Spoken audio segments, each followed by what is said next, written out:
Hér ætla ég að sýna ykkur hvernig þið setja neðanmálsgrein og breytið stíl neðanmálsgreinar. Þetta er liður númer 9 á blaðsíðu D8. Þið staðsetjið bendilinn þar sem vísað í neðanmálsgreinina, það fyrir aftan orðið olíur og þið farið í references og insert footnote. Þið ítið á dálklykilinn og ég búin að klippa textan aftast í skjalinu sem á að fara í neðanmálsgreinina og hann kemur hér. Nú ætla ég að breyta stílnum þannig að næsta neðanmálsgrein sem ég geri, hún er með þessu útliti.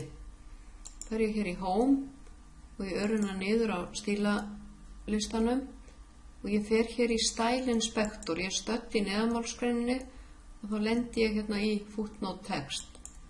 Og ég vel Modify og þegar ég að fara í Format og Tabs skrifa hér 0,4 left, set og OK og síðan farið í Format og Paragraph og þar veljið Hanging og það er 0,4 og OK. Og þá lítur neðanmálsgreinin svona út. Það styttra bil hérna frá tölunni að texta. Ég ætla að vista þetta snöggvast og síðan ætla ég að setja inn seinni neðanmálsgreinina. Hún er hér, ég ætla að slökkva á stærðsvipanum og tek þennan texta hér.